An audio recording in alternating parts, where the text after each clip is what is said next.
허환구의 라디오 오늘.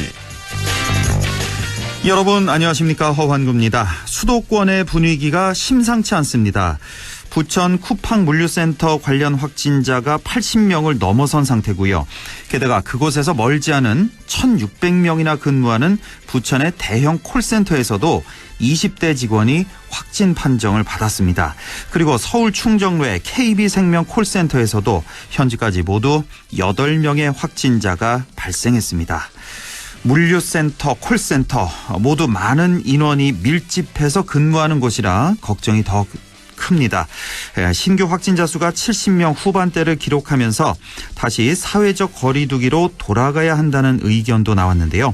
오늘 중앙재난안전대책본부는 생활 속 거리두기 체계는 그대로 유지하고 대신에 수도권 공공 다중시설의 운영을 한시적으로 중단하고 방역을 대폭 강화하기로 했습니다. 아무쪼록 2차 대유행으로 이어지는 일은 없어야 할 텐데요. 방역 체계는 그대로 유지가 되더라도 느슨해진 경계심은 다시 한번 긴장의 끈을 조여야겠습니다. 5월 28일 목요일 라디오 오늘 광고 듣고 시작합니다. 여의도 더블 프리미엄의 중심축을 잡아라. 힐스테이트 여의도. 9호선 색강역, 5구호선 환승여의도역과 금융 업무지구 사이, 원룸에서 3룸까지 다양한 주거형 오피스텔. 제로 금리 시대 특별한 투자 대안 힐스테이트 여의도. 6월 오픈 예정. 1833-2367 현대 엔지니어링. 건강한 나의 내일, 행복한 나의 내일, 빛나는 나의 내일, 나의 내일, 건강한 매일. 건강한 내일을 여는 글로벌 헬스케어 기업 휴원스. 맑은 공기가 집 안으로 들어오니까 청정, 나쁜 공기를 집 밖으로 내보내니까 환기. 공기청정과 환기를 동시에 하니까 청정환기. 이제 창문 닫고 환기하세요. 청정환기 시스템을 나비앤하우스에서 만나보세요. 경동 나비엔. 청량리역 바로 앞 GTX-C 추진으로 강남을 빠르게. 당신의 교통이 청량. 백화점과 마트를 걸어서 당신의 생활도 청량. 청량리역 초역세권 주거용 오피스텔 힐스테이트 청량리 더 퍼스트. 견본주택 오픈 중. 1833-4861 현대 엔지니어링.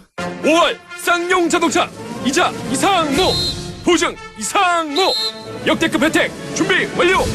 역시 무이자 무상보증은 쌍용 자동차뿐이구만.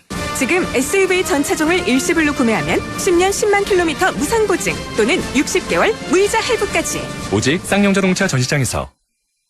네, 라디오 오늘 목요일 순서 시작합니다. 1부 참 좋은 경제연구소 이인철 소장과 함께하는 시간이죠. 이인철의 시사경제 준비하고 있고요. 2부 이슈 오늘에서는 안동댐 주변에 자연환경 보전지역이 설정돼 있죠. 240제곱킬로미터가 넘는 면적으로 안동시 전체 면적의 16%나 된다고 하는데요. 이 지역의 해제 요구가 계속해서 이어지고 있습니다. 잠시 후 안동시의회 조다름 의원 연결해서 자세히 좀 알아보겠습니다. 이어서 김성수 문화평론가와 함께하는 세상 읽기도 이어가겠습니다.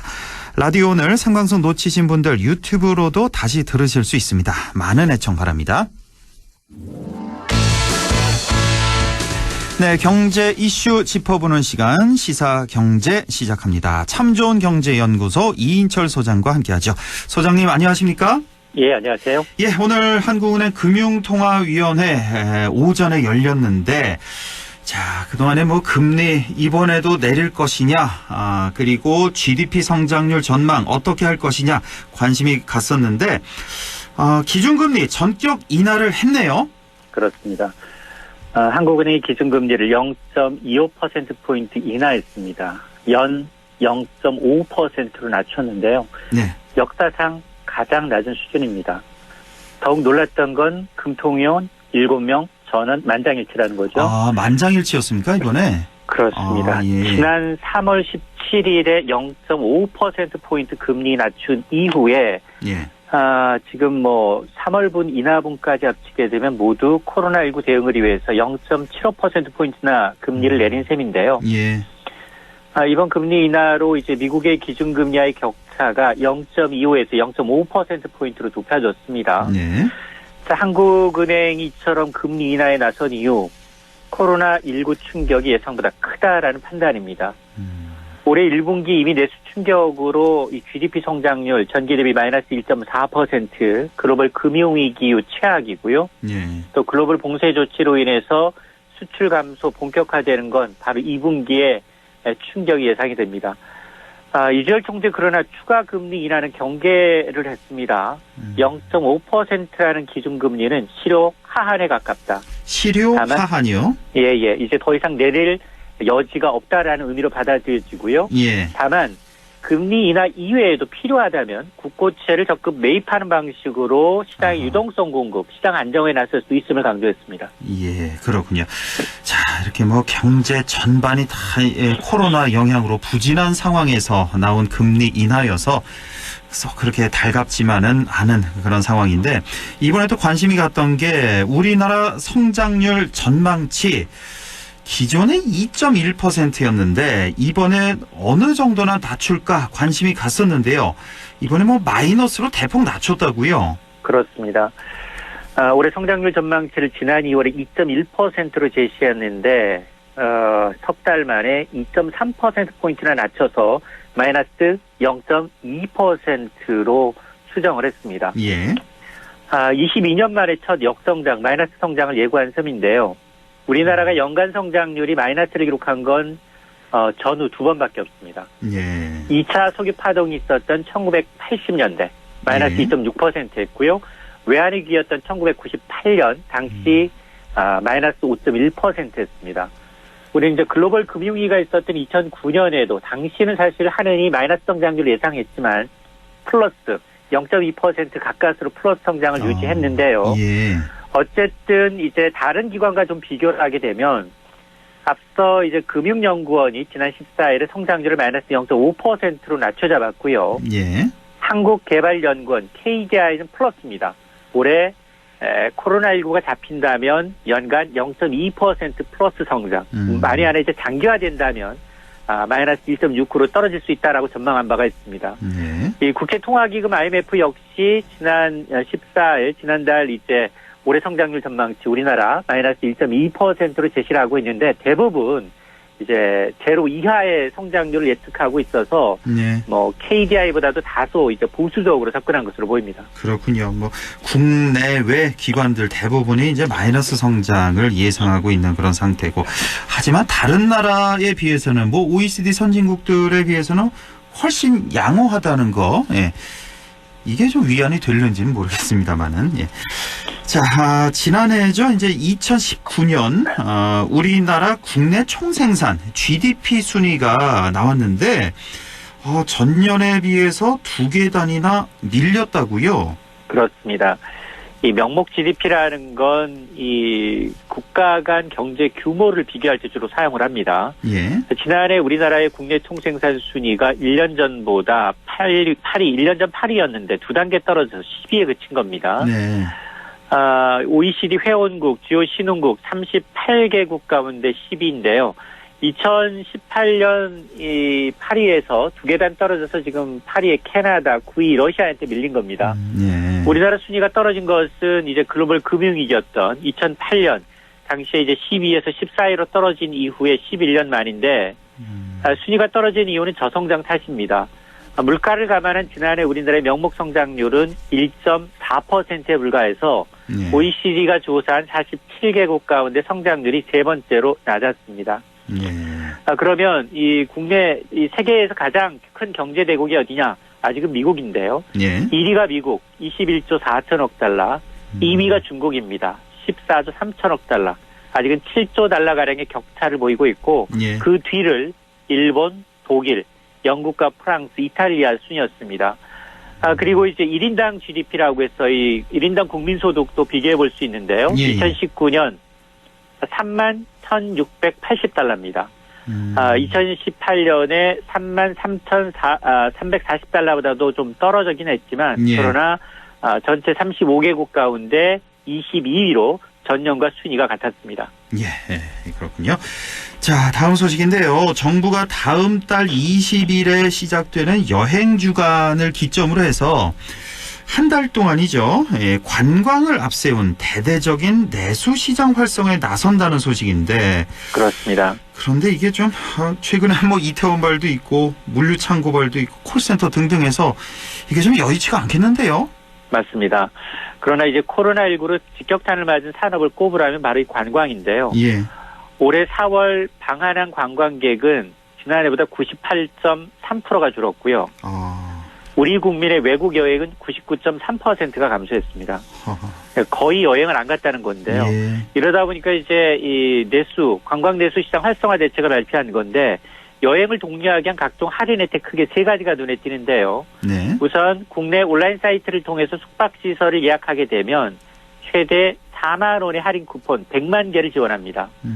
그리고 여행 상품을 선결제할 경우 15만 명에 대해서 30% 할인 혜택을 주고요. 예. 또 여행객에게 상품권을 주는 것도 있는데 지역의 관광 명소를 방문한 뒤에 그 주변에 묵은 관광객 12만 명에 대해서는 국민관광상품권 5만 원을 지급을 합니다. 네.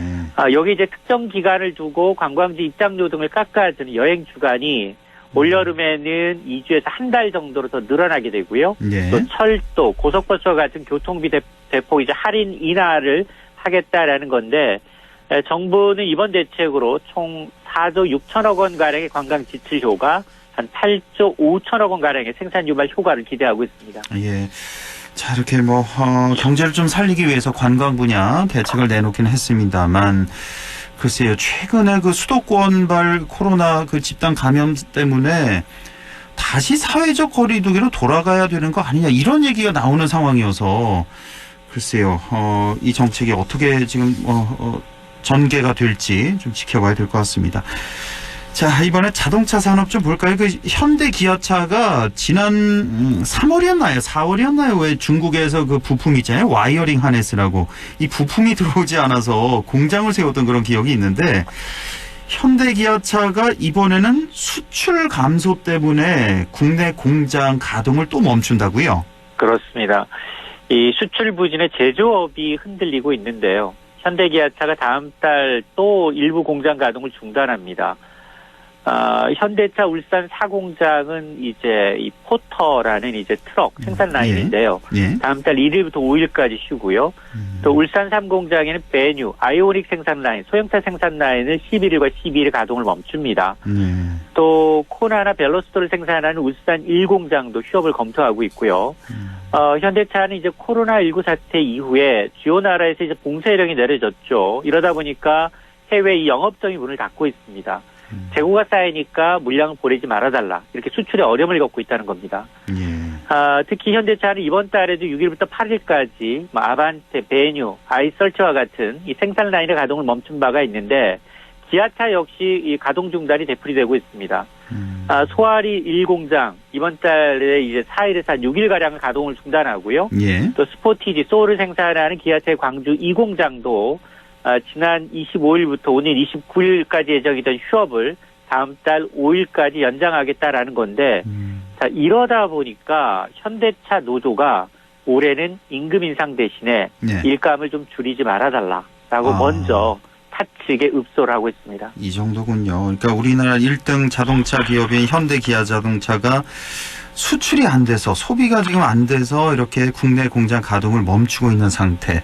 그렇다면 우리나라 자동차 산업 전반 얼마나 힘든지 그 자동차 회사만 있는 게 아니라 그 밑에 부품 회사가 또 얼마나 많습니까? 그런 회사들도 얼마나 어려움에 처해 있는지 알 수가 있네요. 자, 오늘 말씀 여기까지 듣겠습니다. 고맙습니다. 네, 고맙습니다. 네, 지금까지 참 좋은 경제연구소 이인철 소장과 함께했습니다. 라디오 오늘 1부 여기까지고요. 잠시 후 2부에서 뵙겠습니다.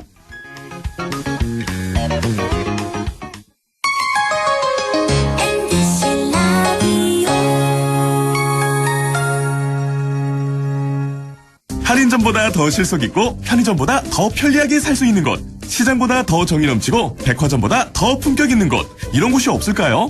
네, 우리 동네 우리 할인점 펀마트가 있습니다. 지난 25년간 항상 고객과 함께한 펀마트. 용상점, 자이점, 신용주점, 사천점에서 새롭게 고객님께 다가갑니다. 펀마트.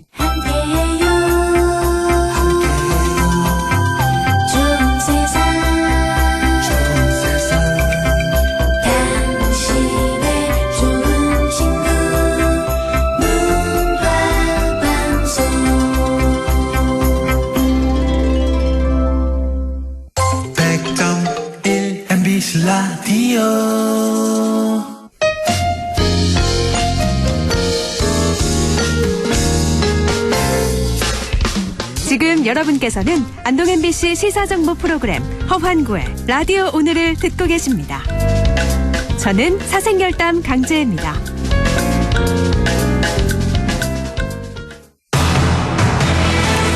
네, 6시 20분 47초 지나고 있습니다. 라디오 오늘 2부 순서 이슈 오늘 시작하죠. 안동댐 구역 그 주변 토지는 대부분이 자연환경 보전지역으로 지정이 돼 있습니다. 안동시 전체 면적의 16%나 차지하는 아주 넓은 면적인데요. 이 지역은 재산권 행사도 할 수 없어서 안동 발전의 장애물로 지적이 돼 오고 있었습니다. 오래전부터 해제 요구가 계속돼 왔는데요. 최근 안동시 의회에서도 요구가 있었습니다. 안동시 의회 조달흠 의원을 연결해서 자세한 얘기 들어보겠습니다. 조달흠 의원님 안녕하십니까? 예, 안녕하십니까? 예, 반갑습니다. 예, 반갑습니다. 아시는 분들 다 아실 텐데 안동시 네. 공무원으로 일하셨잖아요. 네네네. 일하시다 예. 이제 지난 지방선거에서 이제 안동시 의원이 되셨는데, 예. 공무원과 의원 중에 어떤 게 더 좋습니까? 네, 뭐 두 가지 다 보람 있는 일이라고 생각이 됩니다. 예. 그 현장 우리 행정 경험을 통해서 네. 우리 지역 발전을 위해서 일할 수 있는 기회를 또 주셔서 감사를 드리고 열심히 이렇게 일하고 있습니다. 업무 강도는 어때요? 어떤 게 더 힘들어요?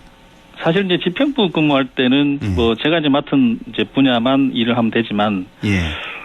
이제 지방의회가 돼 보니까 이제 모든 그 이제 일들을 총괄해서 하다 보니까 뭐 일의 양은 이제 의원으로 신분이 더 많다고 생각됩니다. 예. 네, 그 대신 또 보람도 또 있고요. 예. 자, 조달흠 의원께서는 이제 최근에 시의회 본회의가 있었죠. 여기서 네네. 이제 5분 자유 발언을 하셨는데, 이건 사실 오래된 얘기입니다. 그렇죠? 이 네네. 안동댐 주변의 자연환경 보전지역, 이 네. 지역의 용도 지역을 변경해야 한다. 이런 말씀을 하셨어요. 네네. 이게 어떤 취지의 발언이었는지 좀 설명해 주시죠. 예. 방금 이제 아나운서님께서 말씀하셨듯이 지난 그 안동시 의회 제214회 임시회 본회의 때 제가 이제 5분 자유 발언을 통해서 안동댐 주변 지역 그 자연환경 보전 지역 용도 지역 변경을 통해서 우리 안동 발전의 시금 속으로 삼자라는 주제로 우리 말씀을 드린 바 있습니다. 예. 잘 아시다시피 우리 안동에는 안동댐과 이마댐 그 두 개의 다목적 댐이 있습니다. 네. 그중에 안동댐은 1976년 댐 준공 당시에 그 자연환경 보전 지역으로 지정이 되어서 벌써 45년간 그 강력한 규제에 묶여 있는 그런 실정입니다. 예. 그래서 공수 용급과 또 홍수 조절 등의 이점은 우리 하류 지역 주민들의 편익으로 돌아가고 있고, 우리 안동 시민들은 그 각종 규제에 묶여서 개발은커녕 그 기본적인 그 생활을 위한 건축 행위도 이렇게 네. 제약을 받게 되는 피해를 늘 입고 있는 실정입니다. 그래서 저는 그 자연환경 보전지역 지정의 그 불합리성과 더불어서 대구지방환경청과 좀 타협점을 찾을 수 있는 방안을 좀 마련하고 해서 이제 자연환경 보전지역 용도지역을 좀 변경해 보자는 그런 취지로 5분 자유를 통해서 말씀드린 바 있습니다. 그러니까 우리가 이제 토지가 있으면 그 용도에 따라서 이렇게 다 나누잖아요, 땅을. 나누는데 이 중에서 이제 자연환경 보전지역으로 묶어놓은 거죠, 안동댐 주변을. 그래서 그렇습니다. 웬만한 그 개발 행위를 할 수 없는 그런 상태로 해석하면 되겠습니까? 예, 그렇습니다. 그래서 이제 76년에 이제 안동댐이 준공이 됐는데 네. 댐이 들어서면서 그 댐 주변 지역은 이렇게 강력한 규제, 지난 45년간 이렇게 묶여 있는데 그 하류 지역에만 이 편익이 돌아갔다. 뭐 용수 공급이라든지 홍수 조절 같은 이런 상황이다. 그래서 주변 그 민원이 상당히 오랫동안 많이 들어왔던 게 사실이죠. 자, 그렇다면 이 안동댐 주변의 자연환경 보전 지역은 그 면적이 어느 정도나 됩니까? 엄청 넓습니다. 그 총 231.2 그 제곱킬로미터로서 안동시 전체 면적의 그 한 15.2%를 차지하는 정말 어마어마한 면적이 됩니다. 그 대구시 수성구 면적의 한 3배라고 말씀드리면 아마 실감이 나실지 모르겠습니다. 그 정도입니까? 대구 수성구가 꽤 크죠, 면적이. 큽니다.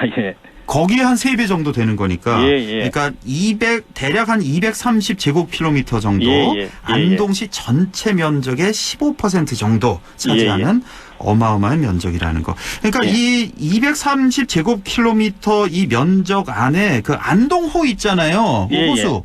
이것까지 다 포함한 면적이겠죠? 이게? 그렇죠. 이거 다 포함해서.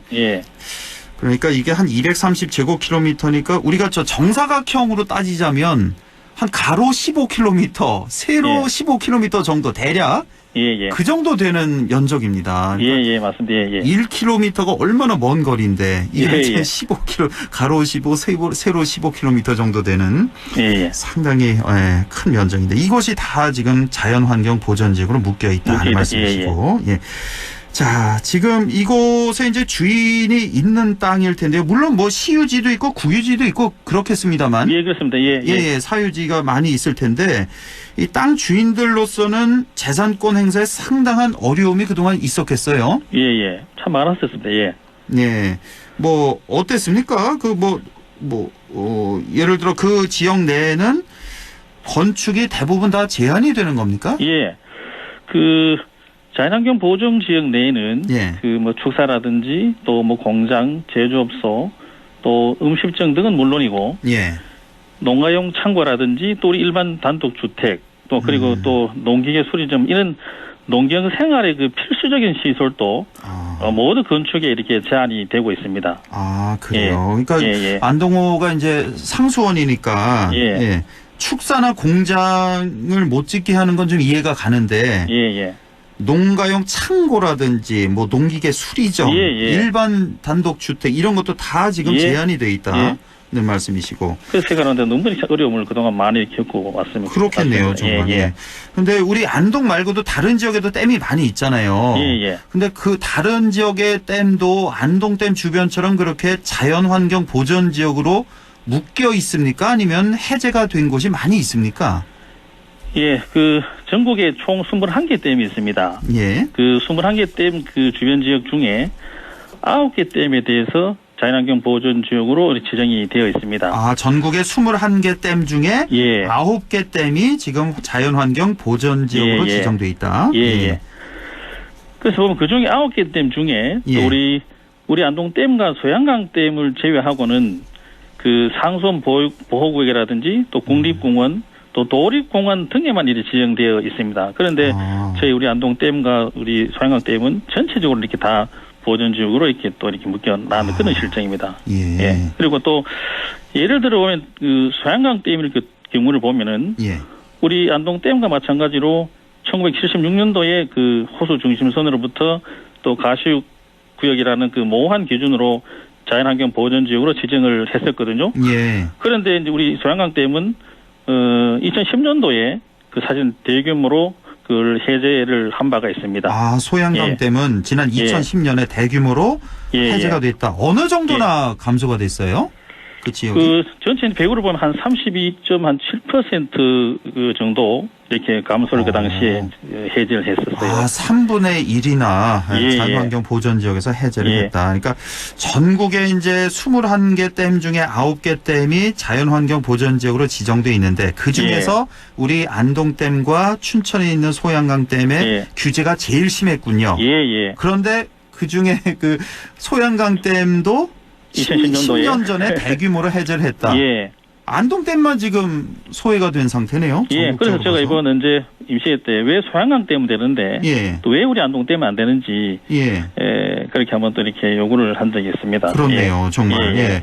자, 이렇게 그러면 안동시에서는 지금 조다름 의원님 말씀대로 이제 보존지역 해제를 지난 2013년부터 해제를 추진해 온 걸로 알고 있는데 지금 환경청에서 지금 반대를 하고 있는 겁니까? 이제 용도지역 이제 변경 이제 허락하면 좀 표현이 그렇고요. 용도지역 변경은 그 경상북도 지사 권한 사항입니다. 그래서 대구지방환경청은 그 용도지역 변경을 하기 위한 그 협의기관 중에 하나로 이제 보시면 되겠습니다. 그래서 지난 우리 2019년 2월 7일에 대구지방환경청에서 그 전략 환경영향 평가 협의에 대하여 부동의를 했습니다. 그 이후에 후속 절차를 밟지 못하고 있는 그런 실정입니다. 아, 그렇군요. 용도 지역 변경이 이제 경북지사 권한 사항인데 대구지방환경청은 협의기관 중에 하나인데 여기서 이제 반대를 해서 이런 상태인 거고. 그래서 환경청에서 하는 얘기가 뭐냐면 이거 수질 오염이 좀 걱정되지 않냐 이거잖아요, 그렇죠? 그래서 바로 수질 오염 방지 대책을 세워라. 그리고 안동시 차원의 댐 주변 개발 계획을 세워라. 뭐 이렇게 요구를 하고 있는 걸로 알고 있는데 그래서 지금 안동시에서도 연구 용역을 준 상태라고요. 지금 어떻게 진행되고 있습니까? 본 의원이 알기로 안동시에서는 작년 지난해 11월에 용역을 착수한 걸로 알고 있습니다. 그래서 이게 사실 이 내용이 상당히 민감하고 또 복잡한 그런 사안인 만큼 다양한 대안을 검토 중인 것으로 알고 있습니다. 아마 협의안이 도출이 되면은 우리 시민분들께 아마 주민 공람을 통해서 아마 이제 공개가 될 것으로 알고 있습니다. 그렇군요. 아직 뭐 구체적인 활용 방안은 나오지 않았겠습니다만 만약에 이렇게 안동댐 주변의 자연환경 보전 지역이 해제가 된다면 다양하게 활용이 가능할 것 같은데요. 아마 안동 시민들 대부분 다 뭐 축사라든지 무슨 공장 이런 거 들어서는 건 다 반대를 할 것 같은데 이런 거 말고 안동 발전 위해서 어떤 식으로 활용이 가능할까요? 네, 우선 말씀드려야 될 부분이 우리 안동댐 자연환경 보전 지역의 용도 지역 변경은 개발을 하도록 이제 유도하는 것이 주 목적이 아니고 대부분 보존 용도로 용도 지역 변경을 하기 때문에 용도 지역 변경이 된다고 해서 무분별한 그런 어떤 난개발이 일어날 가능성은 없는 지역입니다. 그래서 접근성이나 인프라가 좀 이렇게 열악하기 때문에 또 각종 허가 시에는 개별법에 따르는 환경적 검토가 충분히 또 이루어지고 있기 때문입니다. 그래서 저희들이 바라는 주 목적은 시민들의 어떤 생존권 보장이 이제 우선입니다. 그래서 환경청이 요구하는 것처럼 구체적인 개발 계획이라든지 또 막 정량적인 환경 영향 예측이 기본적으로 나오기는 정말 참 이렇게 어려운 것이거든요. 그래서 또 좀 어려운 것이고 다만 관광거점 도시 사업과 연계된 그런 관광 사업들은 또 별도의 또 개발 계획을 수립해서 협의가 가능한 그런 부분이라고 말씀드리고 싶습니다. 그리고 또 일반 주민들을 위한 용도지역 변경과 또 관광지 조성을 위한 용도지역 변경은 서로 목적이 다르기 때문에 별개로 좀 이렇게 보셔야 할 것 같고요. 지난 2019년 6월 13일부터 시행되고 있는 우리 댐 주변 친환경 보존법을 활용하는 그런 방안도 한번 생각해 볼 수 있다고 말씀드리고 싶습니다. 댐 계획 홍수위선으로부터 5km 이내의 지역에 대해서 친환경 활용 사업을 할 수가 있습니다. 다만 이 법의 한계는 민간이 사업 시행자는 될 수가 없고 또 획기적인 규제 완화 조항이 없다는 점이 되겠습니다. 그래서 결론적으로 보면은 우리 안동댐 주변 지역 전반에 대한 용도 지역 변경을 통해서 정말 이렇게 마을 소멸을 또 막으면서도 각종 관광 사업은 자연 친화적으로 이렇게 개발하도록 유도하는 그런 투트랙 전략으로 이제 추진해야 할 것으로 이렇게 생각이 됩니다. 그렇군요. 자연환경 보전 지역 해제를 요구하는 이유, 그러니까 시민들의 생존권 보장 차원이다라는 말씀. 그러니까 뭐 여러 가지 환경 오염 시설, 이게 해제가 된다고 해서 환경 오염 시설이 그냥 바로 들어오는 게 아니라 예를 들어 말씀하신 대로 뭐 관광 사업 같은 분야, 뭐 또 친환경 활용 사업 등등 해서 이런 식으로 개발이 가능하다는 말씀이시군요. 자, 마무리 삼아서요. 다시 한번 안동댐 주변 자연환경 보전 지역의 이 용도 지역 변경이 필요한 까닭 다시 한번 좀 강조해 주시죠. 우리 안동댐 주변 자연환경 보전 지역은 현행 법 기준으로 볼 때도 과다하게 지정이 되어 있다고 생각이 됩니다. 또 상류 지역에 있다는 점만으로 수질 오염에 대한 우려가 과장된 측면도 있습니다. 오히려 중하류 지역에 있는 공단이라든지 또 지류에서 유입되는 오염 물질이 수질에 미치는 영향이 훨씬 더 크다고 생각이 됩니다. 그리고 또 우리 안동댐 주수는 광역 상수원으로 사용되고 있지 않습니다. 영천 도서를 통해서 이맘때 물을 먹고 있는 것이거든요. 예. 그래서 그런데 그 이맘때면은 자연환경 보존 지역으로 지정되어 있지 않습니다. 그래서 수질에 대한 문제는 전혀 없지 않습니까, 지금도. 예. 그래서 자연환경 보존 지역 지정과 그 수질 간의 상관관계는 거의 없다는 점은 이미 입증이 또 되어 있고요. 그래서 우리 대구지방환경청은 주민들의 생존권 보장이라는 그런 측면과 타 우리 다목적 댐들과의 그 형평성 등을 감안해서 전향적으로 협의해 줄 것을 정말 간곡히 요청하고 부탁을 드립니다. 예, 알겠습니다. 생존권 보장 그리고 다른 다목적 댐들과의 형평성 또 강조를 해주시네요. 자, 이렇게 지역민들의 목소리를 대변하는 이렇게 열심히 일하시는 이런 모습이 참 보기가 좋습니다. 아이고, 감사합니다. 오늘 말씀 잘 들었습니다. 고맙습니다. 예, 고맙습니다. 네, 감사합니다. 지금까지 안동시 의회 조달흠 의원이었습니다. 안동 MBC 시사 프로그램 허환고의 라디오 오늘에선 청취자 여러분의 참여를 기다리고 있습니다. 우리 지역의 사건 사고 소식이나 다루고 싶은 이슈를 안동 MBC 홈페이지 라디오 오늘 게시판에 올려주시기 바랍니다. 전화는 843-7100, 문자는 샵 0913으로 보내주시면 되고요. 문자는 단문 50원, 장문 100원의 정보 이용료가 있습니다. 참, 유튜브에서도 라디오 오늘 함께 하실 수 있습니다. 안동문화방송 허환구의 라디오 오늘.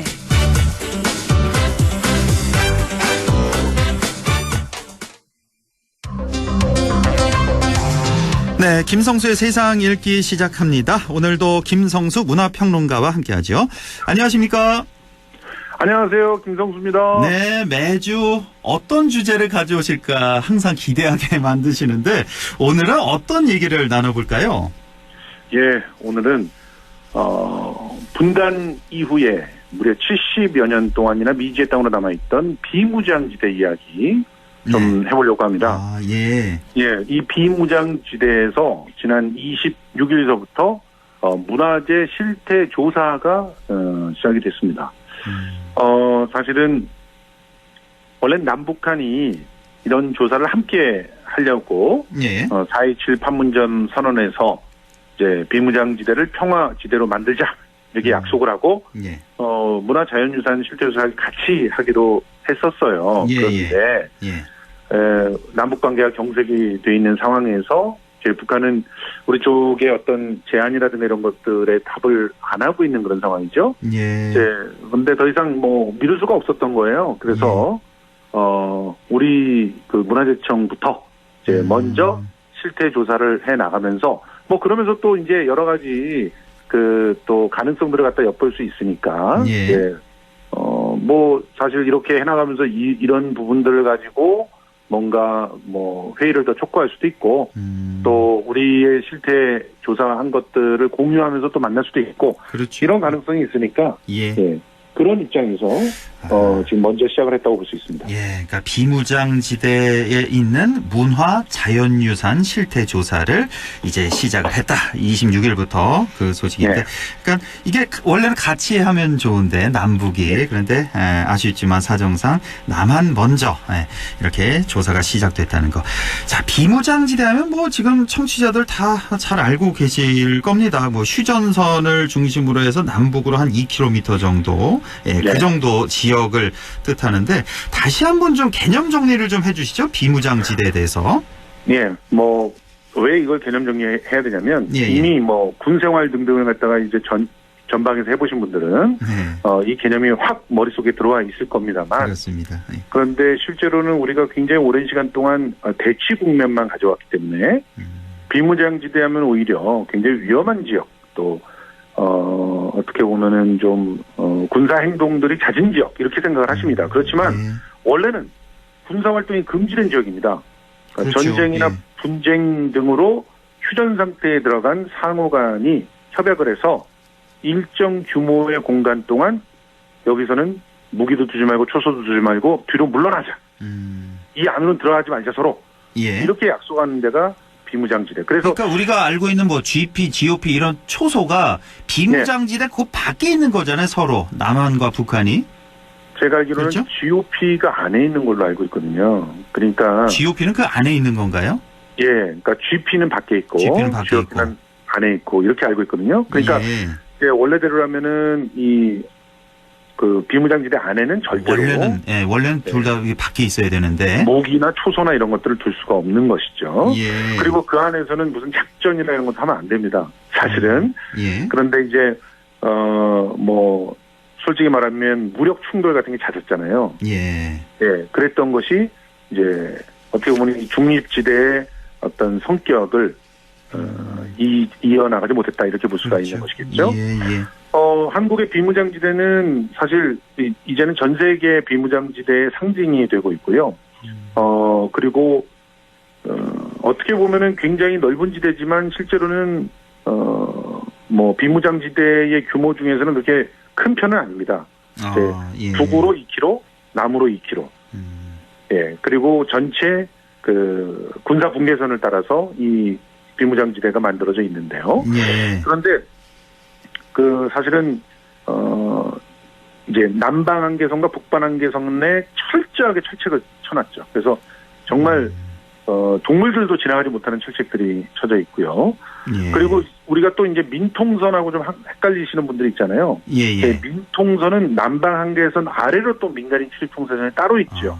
예. 잠깐만요. 이게 지금 조금 헷갈리는데, 그러니까 예. 휴전선이 있고 그 예. 북으로 2km, 남으로 2km 그 비무장지대가 있는 거고, 그렇죠. 지금 남방 한계선이라는 거는 그 남으로 2km 지점 그 선을 말하는 거죠? 맞습니다. 보통 우리가 철책 근무 이렇게 얘기할 때 거기가 그 철책 남방 거기가 한계선이죠. 남방 한계선이고. 그렇습니다. 그다음에 그리고 민통선은 이제 뭐예요? 민통선은 민간인들을 출입할 수 없다는 곳이죠. 그래서 그 남방에선 아래로 또 그거보다 더 아래로 내려가는 아래로, 거죠. 예, 거기에 구간을 쳐놓고 예. 이제 그 안으로 들어갈 때는 그 안에서 살고 있는 분들도 계시잖아요. 예. 그래서 그런 분들을 그 통제를 하는 거죠. 그래서 그 안에 사실 때 여기를 이제 특별한 그 주민증을 이렇게 보이면서 예, 안에 예. 들어가실 수가 있는 것이고 예. 실제로 일반인들은 이 민통선 안에도 못 들어갑니다. 우리가 왜 저기 관광 가잖아요. 통일전망대 이런 데 가면 예. 뭐 전망대 이렇게 가면 거기가 이제 민통선 그 부근이 되는 거죠. 그러니까. 그렇죠. 그 아래가 맞습니다. 되는 거죠. 예. 예. 남방 한계선이 그래서 아니라. 예.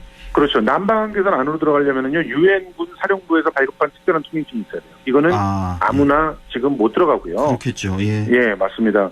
뭐, 그리고, 여기는 지금, 사실, 우리는, 뭐, 언론들은 좀 들어갈 수 있지 않을까, 이렇게 생각하는데, 언론도 못 들어가요. 아, 그래요? 언론도 특별한, 이벤트, 예를 들어서 남북, 무슨 정상회담이 있는데, 판문점에서 있다. 그럼 판문점은 바로 그 DMZ 안에 있는 거 아닙니까? 그렇죠. 예. 그래서 그럴 때 이제 들어갈 수가 있는 것인데 예. 그래도 들어가서 딱 취재밖에 못 하죠. 그렇죠. 뭐 정해져 있는 공간 외에는 딴 데로 벗어나서도 안 되고요. 딴 데로 벗어났다가는 사실은 목숨을 보장할 수 없는 것이 그렇습니다. 지뢰 밭이거든요. 사실은. 예. 그래가지고 이제 이런 개념들이 설정이 되어 있는 것입니다. 예, 이렇게 뭐 아주 엄격한 통제 때문에 인간의 손길이 전혀 미치지 못하다 보니까 오히려 보존 가치가 높은 그런 자연 환경이 조성이 돼 있겠고 그래서 우리나라뿐만 아니라 뭐 전 세계에 관심이 다 갈 수밖에 없는 상황 아니겠습니까? 그렇습니다. 참 이게 아이러니한 일인데 예. 분단의 아픔을 상징하는 비극의 공간입니다. 그렇습니다. 원래는. 예. 그런데 사람의 손을 정말 제한적으로 탔잖아요. 물론 어떤 분들은 원시림이라 이렇게 표현하시는 분도 있는데 그런 건 아니고요. 예. 네. 사실은 이 DMZ 안에서 지뢰를 제거한다거나 하기 위해서 뭐 화공작전 뭐 이런 거 하면서 불도 많이 질렀었고 또 야생동물들이 돌아다니다가 지뢰를 건드리거나 했었을 때 일정한 무게가 있는 친구들은 이게 터트리기도 해요. 그렇게 되면은 그 주변에 이제 불이 붙어서 자연 발화되는 화재가 발생되기도 합니다. 산불이. 그래요. 예, 그래서 이제 사실은 전체 수림 중에서 20년 이상 된 수림은 대략 한 20% 정도다 이렇게 보고 있습니다. 그렇지만 그래도 아주 제한적으로 사람의 손길이 닿았기 때문에 자연이 스스로 이 수많은 불발탄과 또 여기서 얼마나 치열한 전투들이 있었습니까? 정말 수많은 유해들이 묻혀 있어요. 예. 그런 이곳들을 그래서 또 미군의 폭격이나 뭐 이런 것에 의해서 정말 산이 그야말로 폐허가 될 정도로 파헤쳐져 있던 곳들이 많거든요. 예. 이런 곳들이 다 살아났습니다, 지금. 예. 그래서, 천혜의 자연유산, 그것도 자연 스스로가 회복을 시킨 그런 자연유산이고, 예. 게다가 또 여기에 지금 보면은 뭐 사냥, 사형노루 같은 경우는 멸종위기종이죠. 예. 그리고 두루미 이런 멸종위기종. 이 비무장지대만 사는 종도 2종이 있고요. 4,873종의 생물들이 살고 있습니다. 그래서 보존 가치가 굉장히 높다. 이렇게 얘기되고 있는 곳이죠. 예, 뭐 지금 뭐 야생 동물 위주로 이렇게 말씀해 주셨는데 동물들뿐만 아니라 희귀 식물들도 꽤나 많을 것 같은 그런 생각도 좀 들고요. 맞습니다. 예, 희귀 식물도 굉장히 많고요. 예, 뭐 지뢰 얘기를 해주셨는데 지금 사실 이 야생 동물들 보호 차원에서 이번에 뭐 문화 자연유산 실태 조사를 하지만 이 지뢰 제거 작업도 좀 남북이 합동으로 좀 했으면 하루빨리 했으면 하는 그런 생각도 좀 드네요. 예. 예, 근데 어떤 분들은 이 상황을 잘 모르시면서 이런 얘기를 하십니다. 야, 여기가 이제 자연 스스로가 이렇게 복원을 했으니까 그냥 손 하나 건드리지 말고 계속 놔둬야 된다라는 주장들을 하시는 분이 있는데 그거는 사실은 반만 맞는 말이거든요. 아, 그래요? 여기가 지금 철책으로 완전히 갖춰져 있어서 생태 이동로가 없어요. 그렇겠죠. 생태 이동로가 없으니까 짐승들이 뭐 작은 짐승들이야 그나마 그 안에서 위 아래 4km 안에서 이렇게 오고 가면서 강원도 갔다 경기도 갔다 이렇게 살 수 있어요. 예. 그런데 조금 몸집이 큰 그 포식 동물들 그러니까 육식 동물들을 말하는 거죠. 그런 동물들은 사실은 지금 근친 교배에다가 또 그리고 충분한 이동로가 막혀 있으니까 오히려 이제 그 군부대를 기웃거리는 그런 일들도 벌어지고 있습니다. 아, 그래요. 그래서 멧돼지들이 먹을 게 없을 때 그 봄에 그럴 때 그 봄이 되기 전에 그 사이에 먹을 게 없을 때는 군부대로 그렇게 찾아와요. 그러니까 그렇겠네요, 정말. 거기서 뭐 먹다 남은 그런 짬밥 같은 것을 막 이렇게 그렇죠. 그 먹을 거 공격하고 없을 막 때는. 이래서 예. 그래서 그 군인들이 어쩔 수 없이 사살을 하고 이런 일들도 벌어지거든요. 이런 문제를 해결하기 위해서 생태 이동로가 확보돼야 되고 아까 말씀하신 것처럼 야생동물들이 수많은 지뢰들을 밟고 다닐 수가 있거든요. 예. 그러면 그 야생동물들도 희생이 되지만 자연적으로 화재가 일어날 수가 있습니다. 그러면 그 자연이 잘 살려놓은 또 몇십 년 동안을 살려놓은 그 삼림들이 고스란히 잿더미가 될 수도 있는 그런 곳이라서 어떻게든 철책을 제거하고 또 어떻게든 안전한 이동로나 안전구역들을 확보해야 되고 그리고 그런 구역 주변으로는 최소한 지뢰나 불발달들은 다 제거를 해줘야 되는 그런 그 사람의 손길이 좀 닿아야 더 잘 보존될 수 있는 그런 상황들이 만들어지는 거고요. 그런 것들을 평론가님. 문제와 관련해서 꼭 기억해야 될 것은 어떤 게 있습니다. 이런 것들을 조사를 해야 그 주변으로 이렇게 선을 이어가면서 그런 것들을 만들 수 있는 것이죠. 예. 아유, 중간에 한 3, 4초 정도 전화가 끊겨서. 그랬어요. 죄송합니다. 정말 아쉬운데. 그러니까 말씀 들어보니까 정말 그러네요. 그러니까 인간의 손길이 미치지 않은 청정 자연, 정말 야생 동식물들이 살기 좋은 곳일 것도 같지만 반대로 이 4km라는 이 거리가 이게 사실 좁은 거죠. 야생동물들한테는 좁은 공간이니까. 좋습니다. 이게 꼭 이게 좋은 것만은 아니다 이런 생각도 드네요. 자, 그래서 이제 뭐 여러 가지 뭐 말씀하신 지뢰 제거 작업이라든지 뭐 야생동물 통로 이렇게 확보하는 작업 등등해서 그래서 더욱더 꼼꼼한 조사 작업이 필요하겠어요. 그렇습니다. 그래서 이제 문화재청이 그동안 국방부, 통일부, 또 유엔사와 협의해서 비무장지대 문화재 실태 조사를 위한 추진 계획을 마련해 왔고요. 그래서 이번에 이제 국립문화재연구소도 참여하고 경기문화재단과 강원문화재연구소도 참여를 해서 문화, 자연, 세계유산 분야의 각 분야별 전문가들 55명으로 조사단을 구성을 했고요. 조사 대상별로 20명이 넘는 연구자들이 참여를 한다고 하는데요. 지난 26일서부터 이제 발대식과 함께 그 파주 대송동 자유의 마을 먼저 조사를 시작을 했습니다. 29일까지 이 대성동마을 조사를 하고 그 이후에 판문점 공동경비구역이라든가 태봉 철원성이라든가 또 고성의 최동북단의 감시초소 여기가 이제 보존하기로 했던 감시초소거든요. 이런 것들 다 철거하기로 했는데 이제 보존하기로 한 초소는 어떻게 보존하면 좋을지 이런 것도 조사를 해야죠. 그리고 대함산, 대우산 이 천연보호구역이 상당히 아름답다고 합니다. 또 건봉산, 향로병 천연보호구역도 굉장히 가치가 높다고 하는데 이런 데들 합해서 40여 개소를 다 조사를 할 예정입니다. 아이고 시간이 다 됐네요. 이 DMZ 얘기하다 보니까 하루빨리 좀 통일이 돼서 여기 좀 땅을 좀 밟아봤으면 좋겠다는 생각이 드네요. 자 오늘 말씀 여기까지 듣겠습니다. 고맙습니다. 고맙습니다. 네, 지금까지 김성수 문화평론가였습니다.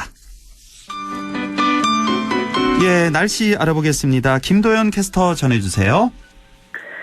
네, 내일도 맑게 드러난 하늘 아래 뜨거운 볕이 쏟아지겠습니다. 기온은 계속해서 오름세를 보이겠는데요. 계절의 시계는 이렇게 속도를 더 내고 있습니다. 예년 이맘때보다 이른 더위가 나타날 것으로 보이는데요. 자외선 지수도 덩달아 함께 나타나고 있습니다. 활동량이 많으시다면 낮 동안 덥다고 느껴지실 것 같고요. 무엇보다 건강이 가장 중요한 만큼 수분 섭취 꾸준히 해주시고요. 햇볕이 강한 시간대는 불필요한 외출은 피하면서 건강관리 잘해 주시기 바랍니다. 기온은 계속해 올라서 주말과 휴일에는 28도, 29도까지 오르겠습니다. 6월 첫 주인 다음 주부터는 안동 기온이 30도, 또 의성은 31도까지 오르면서 본격 여름이 시작되겠는데요. 이제 더위 대비 슬슬 시작해 주셔야 되겠습니다.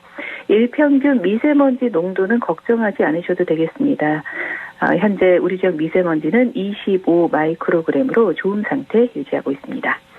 내일 기온입니다. 안동, 문경, 예천, 영주봉화 아침 기온이 12도, 한낮에 28도 예상되고요. 의성이 10도에서 29도 분포, 청송 아침에 10도, 한낮에 27도 나와 있습니다. 영양 9도에서 26도 분포, 상주는 14도에서 29도 예상됩니다. 영주 현재 기온은 어제와 같은 22도, 습도는 46%입니다. 날씨였습니다.